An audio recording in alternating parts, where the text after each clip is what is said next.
I'm Drew. And I'm John, aka Ratso Rizzo. This episode is dedicated to the horror hounds out there who want to expand their knowledge of the genre and have a good time. Today we're reviewing the 2021 British mindbender Censor. Censor is a fantastic film that takes place in the heart of the video nasties era. If you don't know what the video nasties era is, you're going to want to stick around after our review, because we're going to explain what the video nasties are, and we're going to list our 5 favorite banned movies on that list. But first, we're going to dive headfirst into talking about the trippy horror film Censor and break it down. And dive headfirst into a ball. Hell yeah. If you have seen Censor, stick around because you're going to learn some shit today. If you haven't, I guarantee you that you're going to want to watch this movie after you listen to this. All that and more today on High on Horror. Interviews, reviews, and the latest news all rolled into one. All right, well, the reason you're all here today, we're about to talk about Censor. It's a 2021 British psychological horror film directed by Prano Bailey-Bond, and she co-wrote that along with Anthony Fletcher. And once again, we're talking about another Sundance film. May made its debut, we talked about last week, in 2002, and this just recently last year in 2021 made its appearance at Sundance, and it received, I can never pronounce those awards, like the Médaille d'Or. Anyway, it's the best European fantastic film, and it deserved it. The movie's amazing, and the actress's name, how is it you pronounce it again? Actually, it's Neve Alger. Neve. If you see how it's spelled, I would not have got Neve out of that, but I'm one to talk with, my last name. But anyway, she plays Enid Baines, and she works for the British Board of Film Classifications, and this is during the height of the video nasties back in 1985. And Enid's co-workers call her Little Miss Perfect due to her strictness and recommending the violent content be banned or cut from the film. And she has dinner with her parents, and her sister Nina, when the two were little, disappeared, and they officially have her pronounced dead. And I gotta ask, though, is, like, going out to a nice restaurant and giving someone a death certificate for their missing sibling really the best course of action? Is, like, for timing-wise, like, give them a death certificate? Understood. Yeah. Anyway, they have her legally declared dead, and kind of like May last week, where she had her tipping point, I feel like this is kind of what snapped Enid. Yeah, I agree. And the thing is about this movie that is really important to know is that Enid suffers from psychosis. And that's what you actually see happen in the movie is she has psychosis, and based on like what you said with her sister being declared dead, that stirs up some really bad memories, and it's a very ambiguous film, but it's important to know that from the start that the character suffers from psychosis, and this whole sister being declared dead triggers that. And there are 3 phases of psychosis, and if you know what they are, you'll see as you watch this movie that Neve goes through all of them. I'm going to read this right off of medicine.yale. Phase 1 is prodrome. The early signs may be vague and hardly noticeable. There may be changes in the way some people describe their feelings, thoughts, and perceptions, which may become more difficult over time. Each person's experience will differ, and not everyone will experience all of the following common signs. Here we go. Reduced concentration, Enid suffers from that. Decreased motivation, she suffers from that. Depressed mood, she suffers from that. Sleep disturbance, absolutely. Anxiety, absolutely. Social withdrawal, yes. Suspiciousness, yes. Deterioration in functioning, yes. Withdrawal from family and friends, absolutely.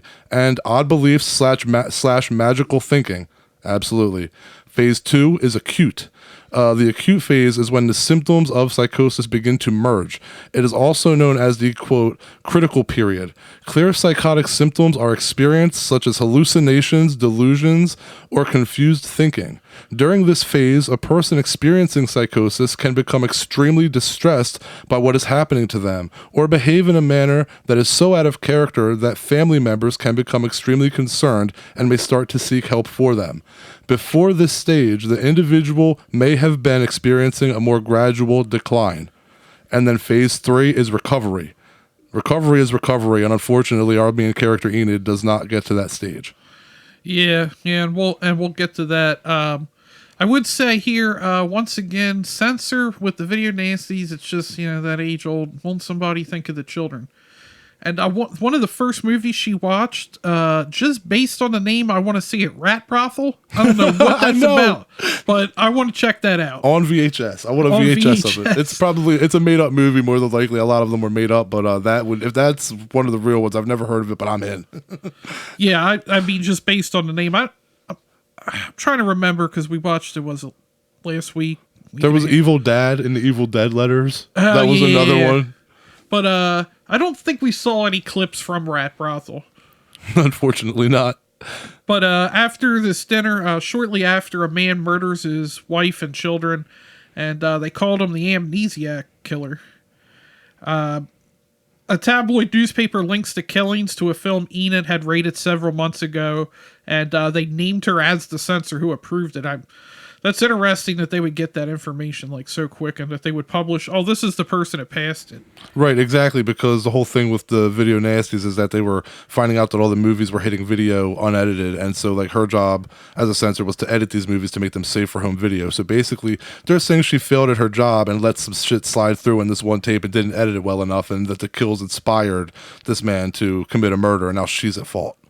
Yeah, and she starts receiving phone calls, threatening and insulting her on a regular basis. And she's approached by Doug Smart, a film producer, and claims that veteran horror director, and I gotta say, the name's pretty badass, Frederick North. Yeah, absolutely. Has personally requested that she screen one of his old films, Don't Go in the Church. And during the screening, she notices the events depicted parallel the memories she had of her sister.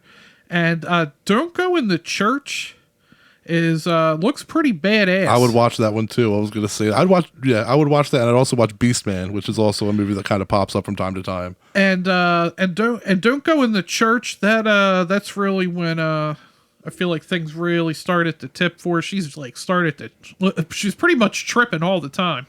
Yeah, absolutely. Well, yeah. It kind of starts after before the dinner thing even happens, when she's talking to her coworker. Remember, her coworker says something to her during a screening that they're watching something, and she goes like, "Hey, could you just take notes for me? I'm late for my sister's birthday party." And you see Enid kind of give her a look, and then you're like, "You're not really sure." And then literally the next scene, Enid's chasing a redhead down the alley, and she's kind of like, "Hey," and then the woman turns around, and it's not her sister, and she's like, "Oh, I'm sorry, never mind," and then John, so she's going through all these things, and then now she's getting attacked, and she's losing focus at her job, and everybody's blaming her, and it gets pretty intense. And let's talk about Doug for a minute. That guy's a straight shooter. Literally goes up to her and tells her people would love to see you killed and raped on camera.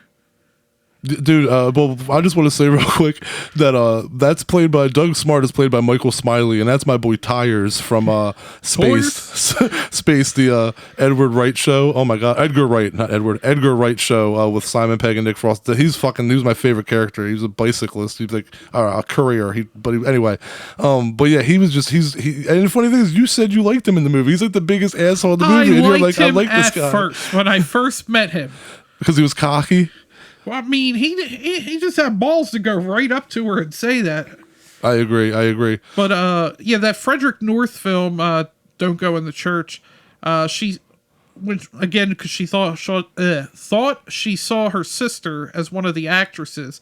Alice Lee, right? Yeah. And then you're like, oh shit! And then you find out this isn't the first time it's happened, because she goes back to her parents, and they said that this is specifically why they got the death certificate, because she keeps doing this. Right. Yeah, Alice Lee looks just like her sister. Alice Lee, played by Sophia Laporta, looks just like her sister, and this actually becomes the obsession. This becomes her focus now. It's almost as if she's almost completely dedicating her life. Well, it's not almost. That's what happens. Whether she wants it to happen or not, she's allowed all of her focus to just convince herself that her sister's not dead. She can't convince herself. She's trying to convince herself that her sister's not dead, and she's so desperate that she's mentally breaking. And the question is, but the thing is, the movie does answer whether or not Enid is crazy. Okay, it does answer that, but it does not answer the death of her sister, and that's the big thing, and that's something that I was going to bring up to you, John, is that if you watch the movie, like during the flashback scenes when you see Enid and her sister like playing like like that game in the woods, you see that later in the movie during the Frederick North, when she's watching the Frederick North film Don't Go in the Church, that the kids are playing that game like in the woods, in the two little girls, and then like in one of the flashbacks when they're playing the game, you see Enid, there's like you hear something like a twig break, and Enid like turns her head and looks, and then like she approaches Frederick North and she's like, where did you get this footage from? Where did you get this idea from? And he's like, oh well, like all my movies are based off of real things. So you're like, maybe Enid is crazy, obviously, but was Frederick North behind that? Did he see something? Did he like, there is so many unanswered things and you can't really answer but maybe that. He knows the story. Yeah, maybe her and her sister. That's what I'm saying. It could, it's just. But that'd be kind of fucked up. But maybe that's why. When Enid kind of walked on set, yeah, remember I don't think he knew who she was, because I think she kind of walked on set. But it's possible. But he specifically wanted her to watch that movie. He specifically requested her. So I mean, you could say that he could. But maybe he just did it because he knew that she'd relate to it, and because it was based on her, and everybody seemed to be pissed at her anyway. So why not? I mean, the one guy said, his buddy said that people'd like to see you raped and murdered on camera. So he said you look good getting raped and murdered on camera, something like that. Yeah, it's fucking brutal. So his buddy's just like, you know what? Fuck her. I'm gonna make her watch a movie based on the story of her life. I mean, that's actually a take. I never thought of that. But again, this is one of those movies, if you're listening, that if you don't like answers, if you want to know if Enid's crazy or not, you'll find out. But if you want, I didn't think they would tell us. That's what I was surprised about. But if you want to like cut and dry answers on everything, then you're not going to get them, and it's not plot holes. It's deliberate. You are experiencing what Enid experiences. You don't know you don't know the same way she doesn't know. But the thing is, does she know? Is she responsible? Here's another theory. She could be responsible. What if she killed her sister and she's blocked it out of her mind, and now she's trying to convince herself, no, she's not dead. I have to prove she's alive. Or there was even another theory during one of the extras where somebody said the parents could have been behind it. What if the parents knew something and aren't doing it? Like, literally, you could make any, like, it's an unsolved mystery, and you could point anybody in any direction and say they could have been behind it. And that's one of those things where you add that to somebody with psychosis who's going through stress, anybody's mind would break. Yeah. And she ends up getting obsessed with Alice Lee, like we said, believing she's her missing sister. And she tries to meet with North, and because she wants to save her sister from the exploitation film industry. When she visits Smart, she hopes to learn North's whereabouts, but he tells her that North is making a sequel to Don't Go in the Church near his home. And then he attempts to Me Too her. And but he didn't get to Me Too her because he got pushed away. He falls on his movie award and gets impaled. Brutal. That was fucking nasty. This isn't a very gory movie, but that is a very gory scene, and there's not really deaths in the movie, but that stands out. There's not a lot of deaths, but it wasn't meant on purpose. It was more of a get the fuck away from me, but you just got impaled on your film award. That's let all you filmmakers out there understand. Stop showing off your awards. Yeah. You're showing them off, trying to turn a lady on. You leave it on your table, and next thing you know, you're tripping on it, and it's popping out your mouth. Popping out your mouth. She ends up stealing North's address from her work, and then she finds the set of his latest film where he and the crew assume her to be an actress. And during the climactic scene, Enid kills an actor named Charles with an axe, thinking he was going to hurt Alice Lee, her sister. And a terrified Alice flees from Enid as she begs for Alice to please be her before collapsing in the woods. A remote control appears in Enid's hand, and she presses a button. Then she's awoken by a seemingly happy vision of her sister thanking Enid for finding her. And then on the drive back, she's going to take her back to her parents. The car radio announces that we have a new utopia, that all the violent films have been banned, unemployment no longer exists, crime has been eradicated. And she's going there, and it looks like a happy reunion scene, and then you see it cut in with what's really happening. And it's not her sister. Alice Lee is just the actress that she's kidnapped and taken to her parents' house. And how many people has she murdered at this point? Oh, I don't know. I should have counted. I Yeah. don't know. You caught me with that one. Yeah, I don't know. I should have did a kill count, but I Well, mean, there was Beastman. I don't know how to say the guy's name. Like, I'm not even gonna try that one. It's no disrespect, but I'm really bad with names. There's Beastman, and then there's Frederick North. And I think that's it, right? Yeah, she beheads Frederick North, and then I think maybe two, but then there's also Doug Smart. Yeah. So there's a three total, but the two at the end here, Beastman and Frederick North, they're gory. They're like the worst ones. And it's important though. What I want to say is, like, you know, when, like you mentioned, like she has a remote in her hand. So yeah, Enid basically, you know, kills these people involved in the movie, thinking that, you know, they're the ones that kidnapped her sister, who is Alice Lee. Turns out that, you know, Alice Lee, you know, she's like, oh my God, you know, like, you're crazy, and basically puts Enid in her place. And she's like, I'm not your sister. And she dips out, and Enid can't take it. She mentally breaks. She realizes, like, I didn't find my sister. I still haven't found her, you know, and I just committed these murders. And she's literally just like crying to herself, saying, like, please be real. You have to be real.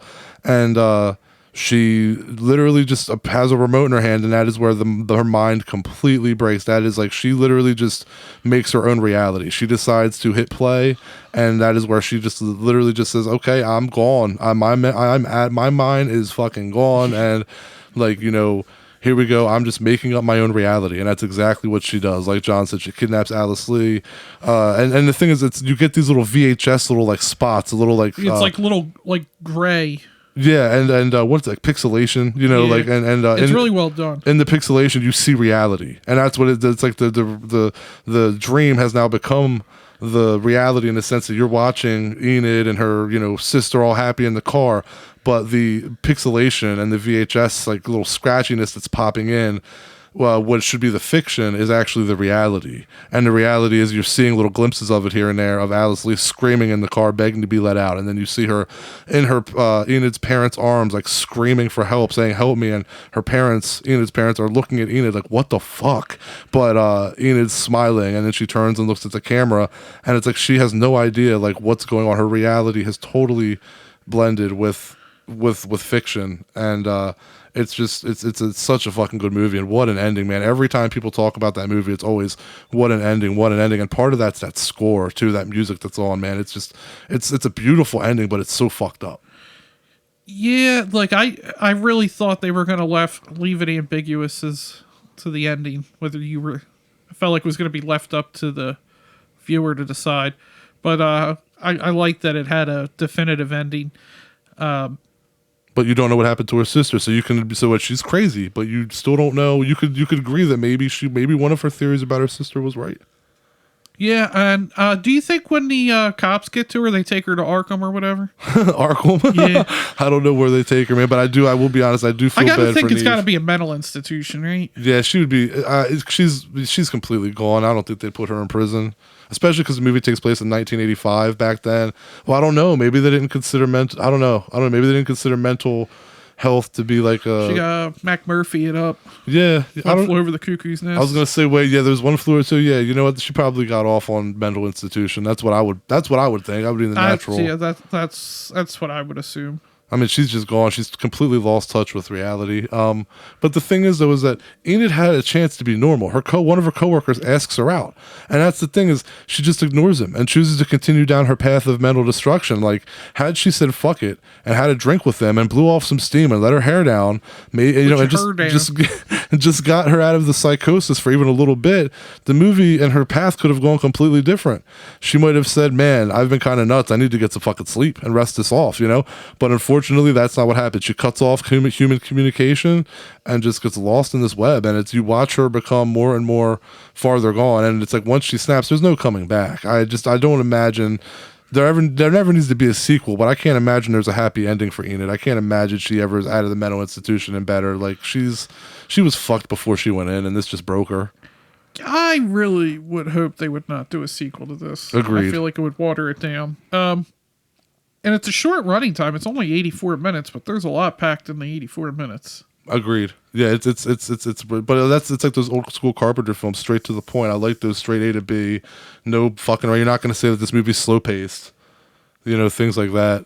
But I feel like some filmmakers get worried that they're going to get criticized if they don't put enough story into it. And I feel like some films do that. I feel like that they think if they make it shorter, it's being rushed. There's no character development. But I mean, if you're focusing on a single character, pretty much like this, I mean, there's other characters involved, but it's all driven around the character of Enid. It's fine to make it a shorter time. Like, yeah, I agree. It doesn't have to be dragged out. But I mean, I don't know how many times I bring it up, but short films, like I fucking love short films. Agreed. But I wanted to go back to Mike Smiley, who you were a fan of at the beginning of the movie. Norman and turned Smiley? On. Wrestler reference. Well, so Michael Smiley, to play Doug Smart, he actually got a fake tan for the role, and he was only given one suit. Everyone else was given options on what they could wear, and he just got given one suit. That's what you see him wear. And then I guess the bathrobe that he's in later in the film. Damn, that's you get one suit. They just like, yeah. The hell was the budget on that? Right. Yeah, no options. Baby, I got no options.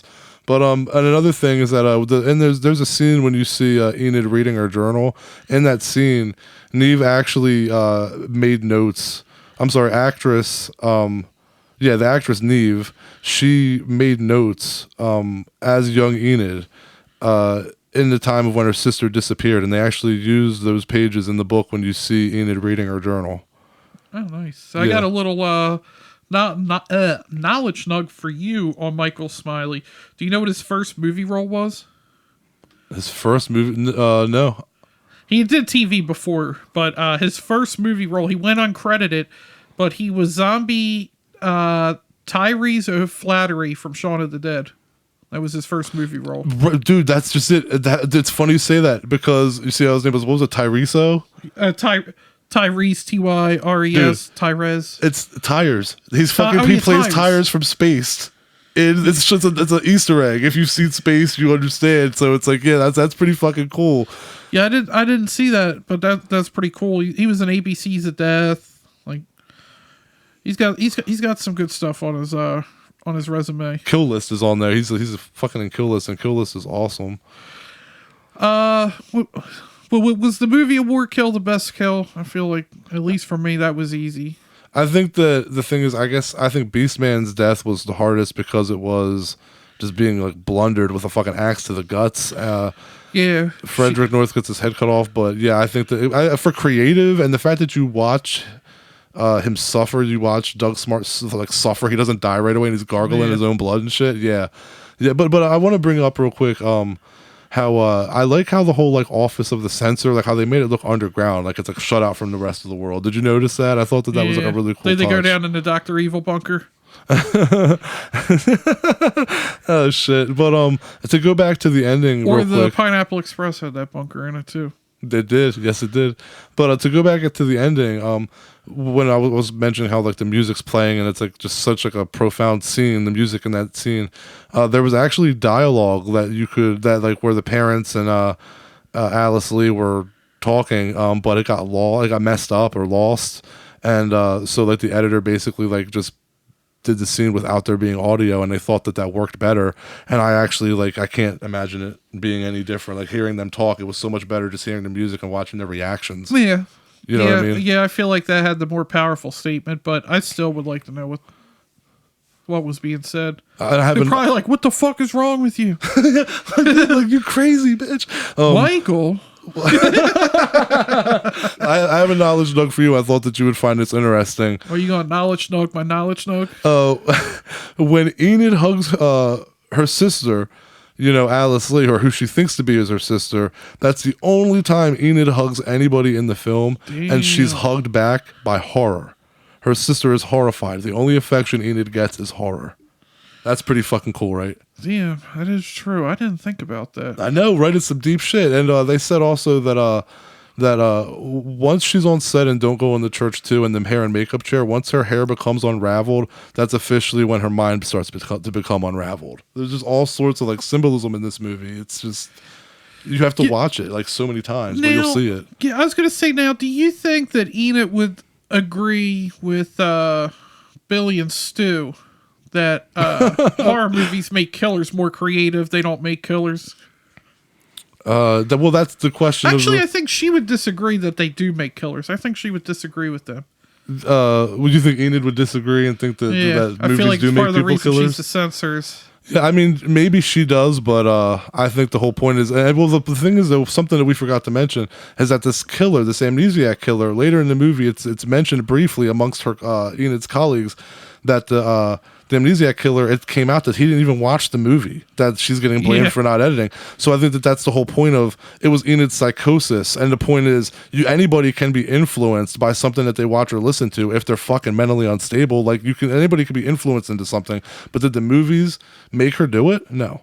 Was she influenced by them? Yeah, like she recreates shit that she saw in the movies, but she's also batshit crazy and lost in her psychosis at this point. She's not mentally stable. What does a mentally stable person watch something and go, "Hey, I'm going to reenact this"? No, there's something wrong there, and that's the point. Is like maybe the movies will give you a little push into there, but you're not just going to be like, "Oh, somebody used an axe, I'm going to do that." Like clearly, there's a break in reality where you just don't get it. You just don't get it.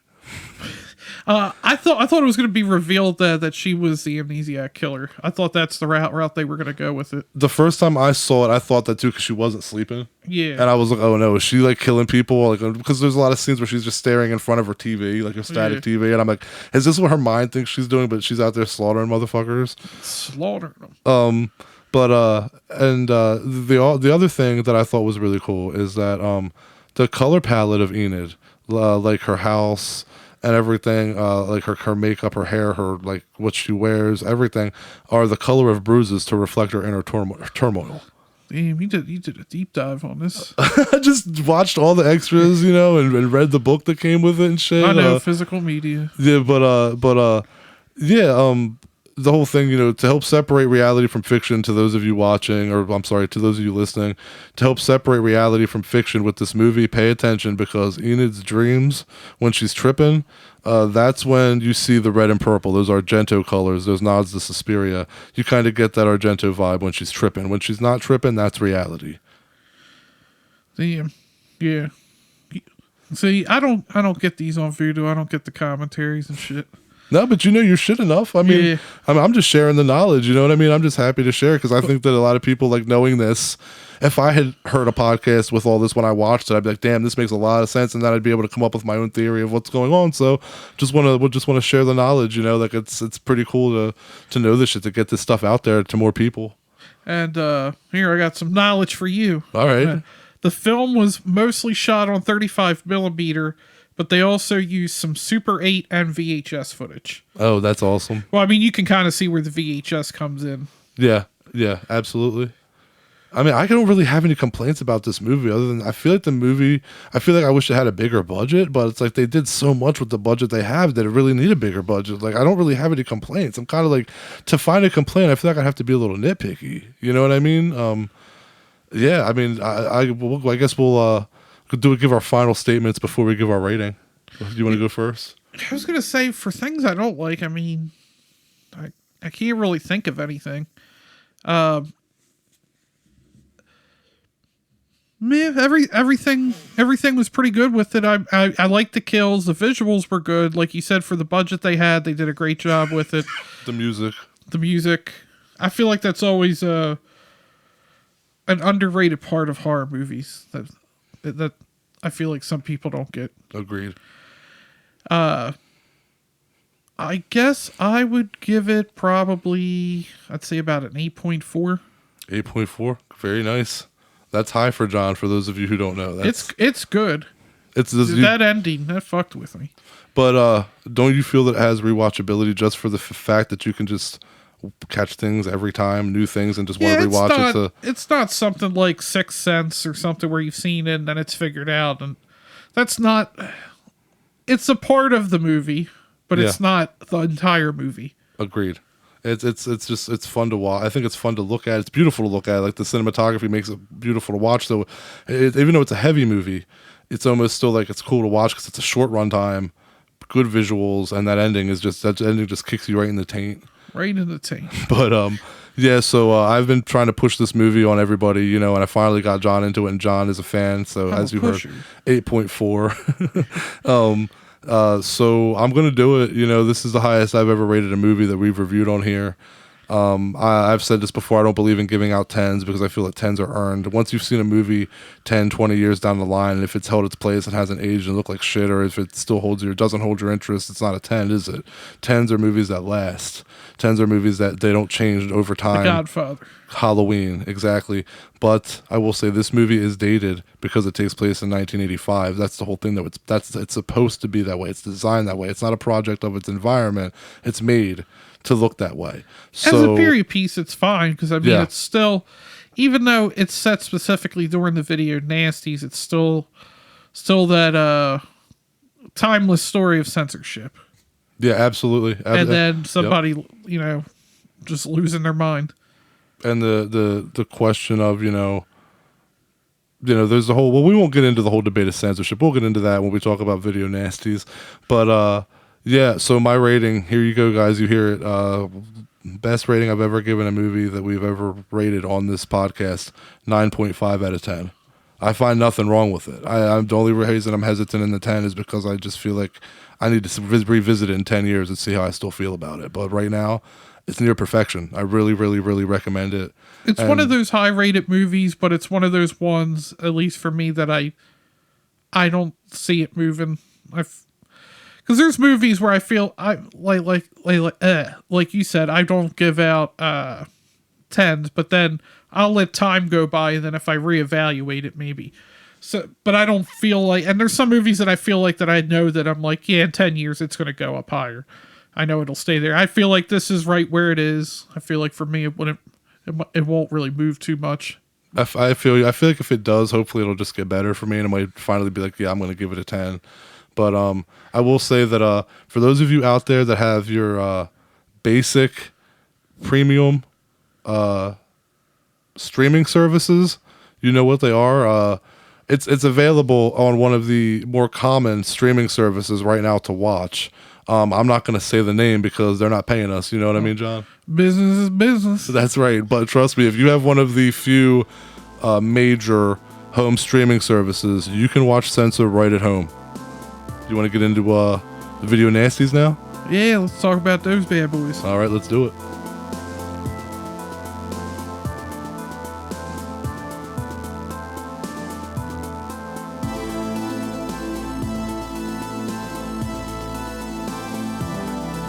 All right, well, we're going to talk about the video nasties. I'm going to hit the ball. Okay, so for those of you who don't know what the video nasties are, for you youngins out there, video nasties was something that occurred a little bit after home video started being a thing.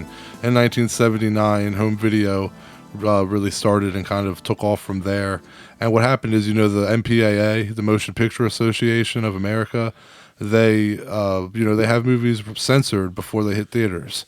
And that's why there's a rating approval on every movie. And if there's not a rating, it gets an X rating. For good or worse with the MPAA. Agreed. And so basically, these people the studios kind of were just like, hey, like the movie was edited for theaters, but it wasn't edited for home video. So they started just putting everything out on home video and unedited, like it's completely just total, all the gore, everything that the MPAA made them cut out.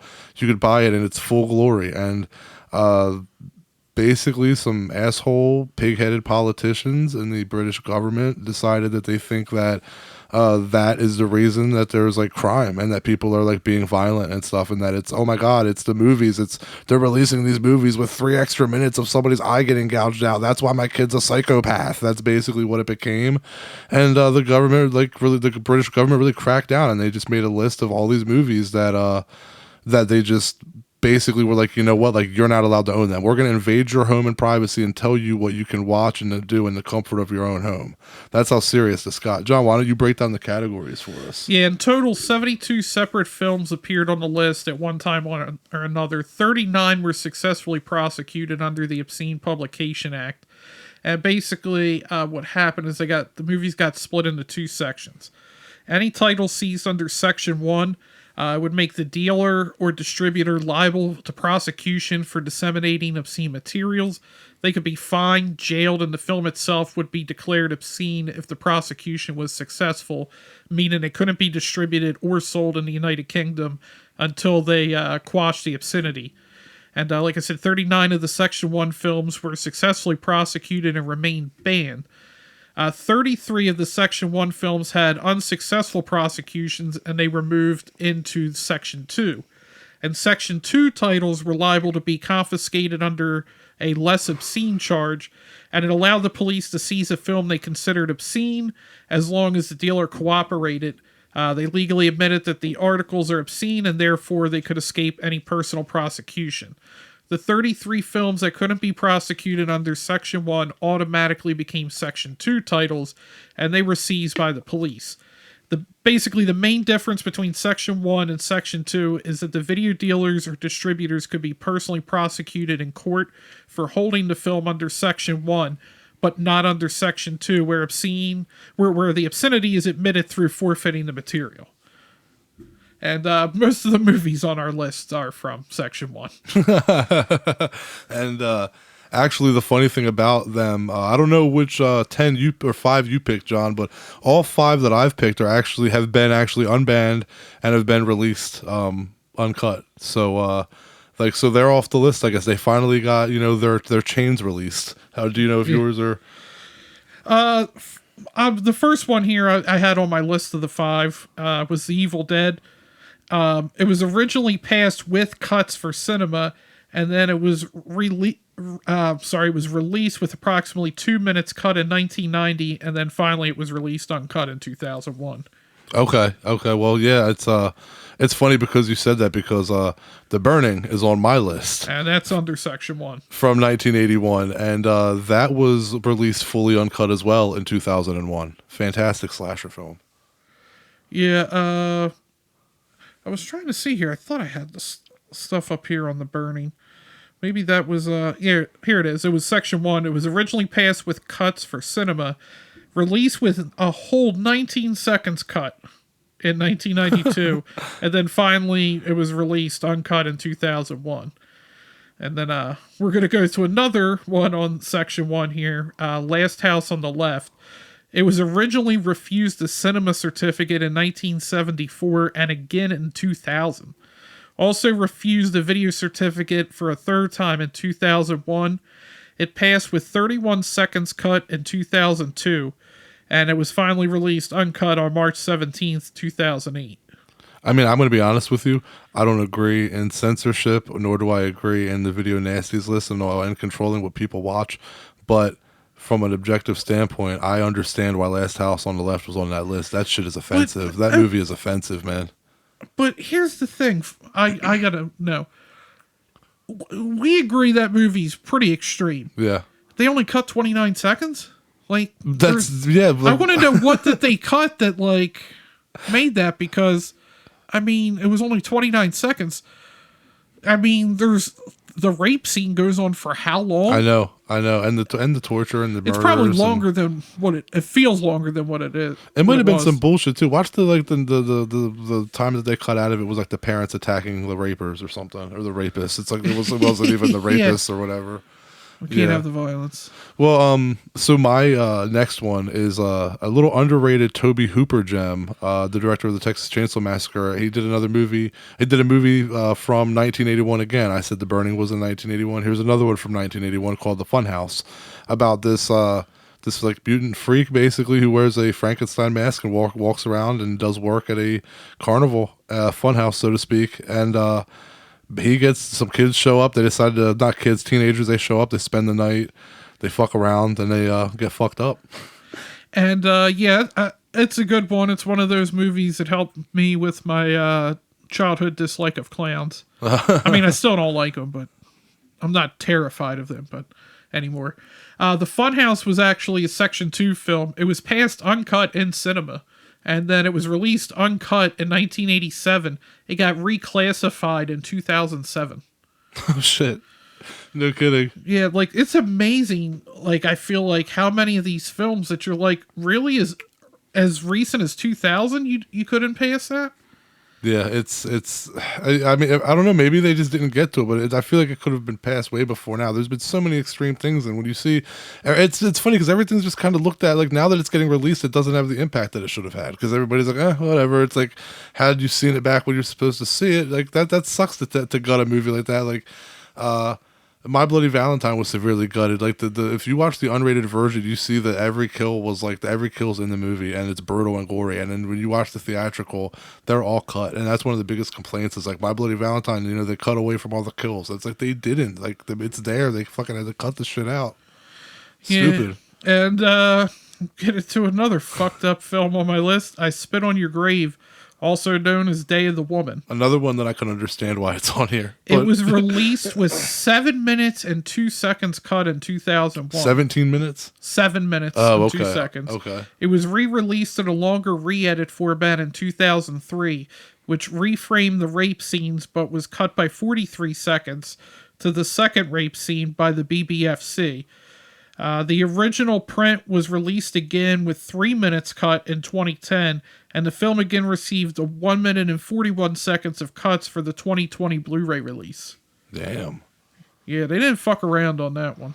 Well, I mean, that movie, again, I can understand why it's on the list. That's worse than Last House on the Left. Yeah, it's extreme. I understand that you know, the crime has to be severe to make the revenge that much more brutal and justified, but goddamn, that movie is just a tall glass of water to drink, isn't it? It's just yeah. It's one of those ones where it's one of those ones that I'll probably get a lot of shit for this, but I don't really care. For my own personal liking, I put it in the category of a Serbian film. It's just one of those ones that I just do not revisit often. I find it important to have it like in my collection of movies that I can watch because it's a staple. It's important in cinematic like history, but I don't revisit I Spit on Your Grave but once every couple of years.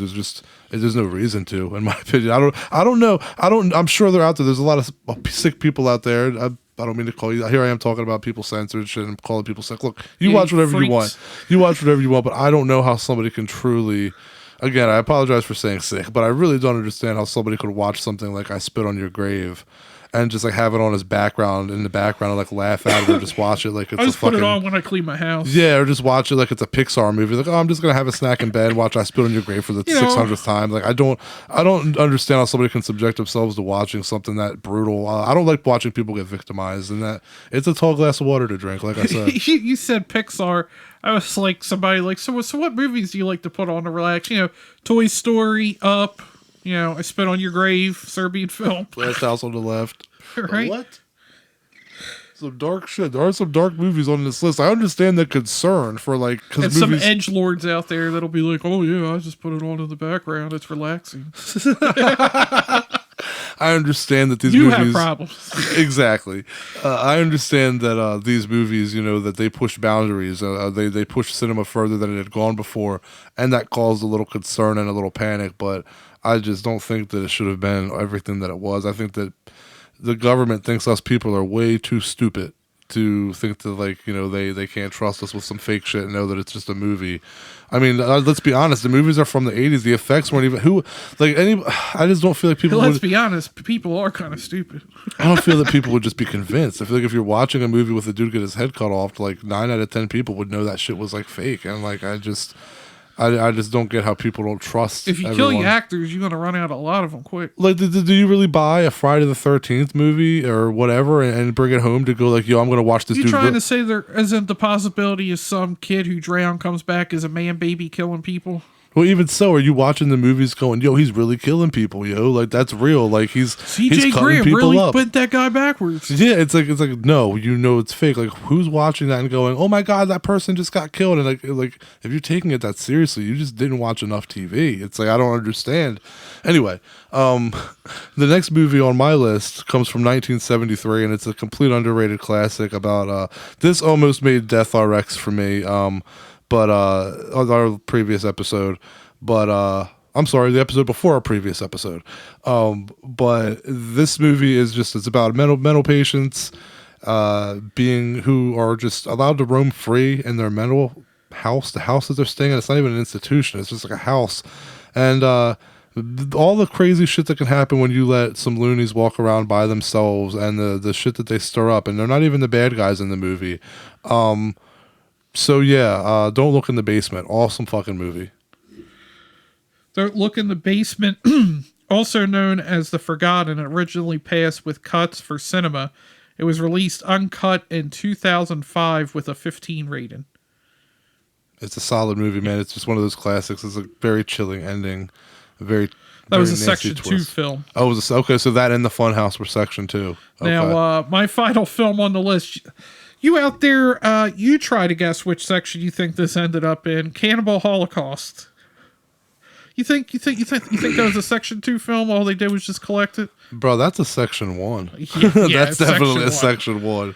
It was released in 2001 with 5 minutes and 44 seconds cut to remove most animal cruelty and rape scenes. So you're telling me they cut more from Cannibal Holocaust than they did The Last House on the Left? I don't fucking... that doesn't make any sense. No, it doesn't. And re-released with 15 seconds cut again in 2011 for one animal cruelty scene. Yeah, I'm not surprised about that. I don't even... Like all the movies pretty much on my list, except Evil Dead. These are movies that I don't visit too often, but I mean... Besides Evil Dead, right? I mean, if you're going to be...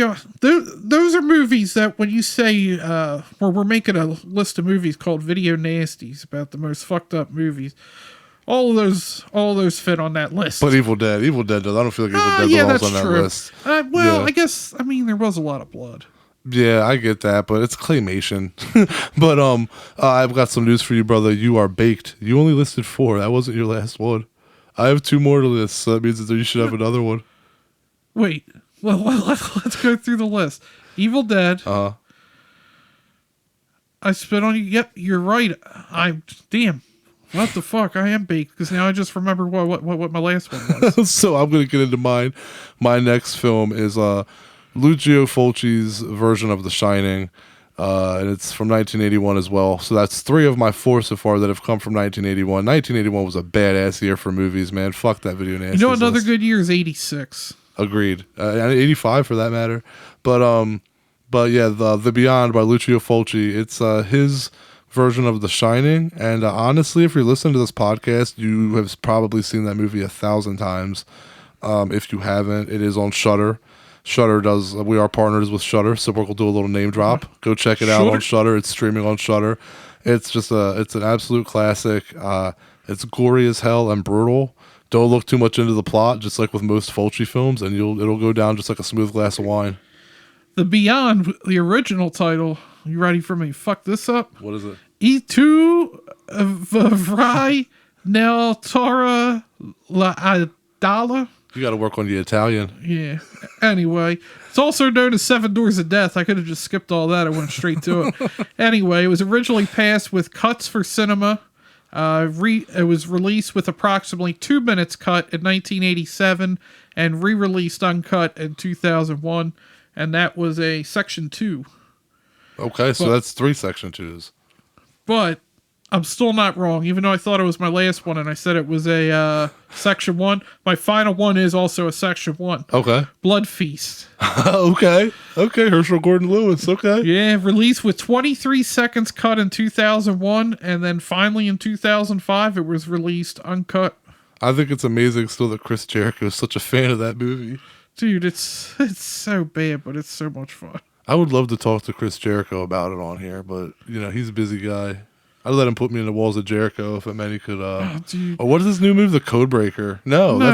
He's got that elbow. That spinning back elbow. Yeah, the spinning. Oh, damn, I'm just kicking the table and shit here. The spinning back elbow. Yeah, he can hit me with that spinning back elbow if we can get to talk to him about Blood Feast. But anyway, yeah, like most Herschel Gordon Lewis films, it's a fun movie. I like it. Considered like the first splatter film. Yeah, it's a lot of fun, and I don't take it very seriously. I don't think anybody who does nowadays really does. It's entertaining, man. It's a fun watch. Before we get to your last one, though, I got to ask you: you a fan of Blood Feast 2? All you can eat? No.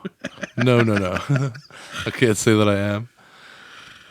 All right, well, here we go. Okay, so my number 1 is so it's funny because the one that I just listed was my favorite Lucio Fulci film, The Beyond. So my number 1 on the Video Nasties list is 100% Dario Argento's Tenebrae from 1982. This movie It's absolutely brilliant. It's such a psychological twist on the typical Giallo film. It's so unconventional. The twist is just, I've never seen the twist replicated before, and that's something that I cherish, because the twist that happens midway through that movie will fuck your shit up. Dario Argento really has that way, like James Wan, where he steers you in one direction and then just pulls that shit out from under you and just makes you go, what? Tenebrae is just, it's absolutely brilliant, and so many people have since tried to replicate it, including Brian De Palma. You'll see in Raising Cain at the very end, there's a scene that replicates an ending scene of Tenebrae, or an end scene of Tenebrae. Brilliant movie. My favorite Argento film. Absolutely fucking genius. The original title did not have the A in it. Right. And it was also known as Unsane. I hate that title. I hate it's so terrible. Yo, you Unsane, dog. Like, what?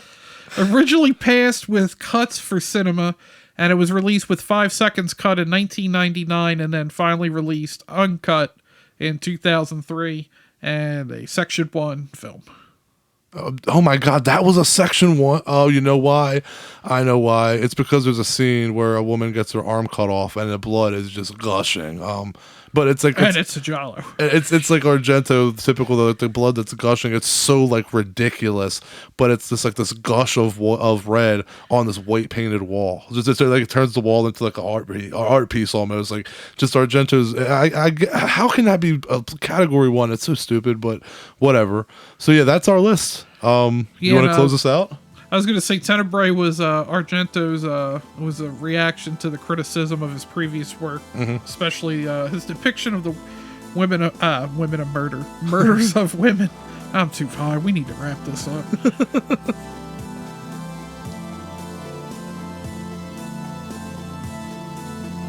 Thanks to the horror hounds and smokers out there for tuning in. We hope you enjoyed this episode. We're going to have another special episode for you next week. Drew got to pick Censor, so I picked one. We're going back to the 80s. Long live the new flesh. Yes. Videodrome, my favorite Cronenberg. I've talked about it enough, so I figured instead of spilling my Videodrome knowledge through several episodes, I just want to focus on one here. And I know Drew loves Videodrome pretty much as I do. Let's do it, yeah. Hell yeah. And so we'll have that for you next week. Make sure to follow us on social media. Facebook, Instagram, Twitter, TikTok at High on Horror 420. Check out our website, highonhorror.com, and you can always email us at highonhorror420@gmail.com. And I think that'll about wrap her up. Catch you later.